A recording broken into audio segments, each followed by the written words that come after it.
देखिए उस्मान, औरत की बात करें ना, अब देखिए जैसे हमारी बुशरा बीबी के जिस तरह उनके मैरिज केस को उठाएगा, कभी भी किसी मुसलमान की हिस्ट्री में, मुसल पाक लोगों की हिस्ट्री में कभी ऐसा देखा आपने, या इस तरह कभी देखा अदालतों में कि औरत की इज्जत को उछाला जाए? बेटा, एक तरफ वन साइडेड बात तो नहीं होनी चाहिए। जिस तरह इन्होंने हमारी खातून को, जिस तरह उसकी बेहुरमती करवाई, बुरके की बेहुरमती करवाई, ये उसको कैसे देखेंगे कि सिर्फ मरियम बीवी तो नहीं एग्जिस्ट करती ना पूरे पाकिस्तान में, और भी खवातीन एग्जिस्ट करती हैं। दे ऑल आर इक्वल, हर खातून को इज्जत देते। काश कि अल्लाह ने इनको मौका दिया था कि अगर बाहया औरत की इज्जत कैसे ये करते हैं, तो आज इस तरह की जो भी यूनिवर्सिटीज में लड़कियां हैं जो बुर्का पहनती हैं, जो दे वर ऑल वेरी अपसेट कि देखो इन्होंने बुरके को भी नहीं छोड़ा और उसकी भी इज्जत पामाल की।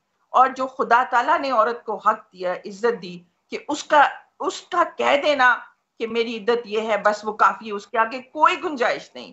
ना किसी कोर्ट में कोई केस कर सकता था, ना करना चाहिए था।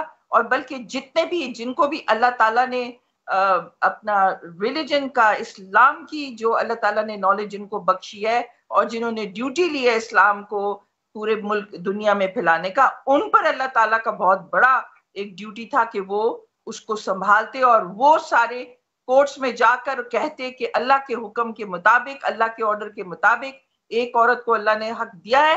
ये औरत का हक था जो आज तक पाकिस्तान में किसी को नहीं मिला, दुनिया में नहीं है। मुसलमानों के मुल्क में एटलीस्ट ये लोग दिला देते कि जब खुदा का हुक्म है कि औरत का कह जी। देना कि मेरी इज्जत है, उसके आगे कोई सवाल नहीं है, तो फिर क्यों केसों में घसीटा गया, क्यों उसको बेचारी को किया गया? ये जितना बड़ा जुल्म इस पाकिस्तान में एक बुरके वाली खातून, बाहया खातून, पर्दादार खातून के साथ हुआ है, आज तक किसी मुसलमान मेरा ख्याल मुल्क में नहीं हुआ होगा जो इन्होंने किया।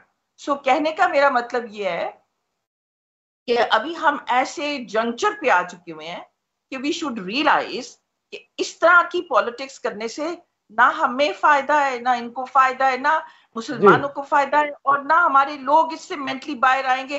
कोई फायदा नहीं हो रहा। पाकिस्तान ज्यादा इकोनॉमिकली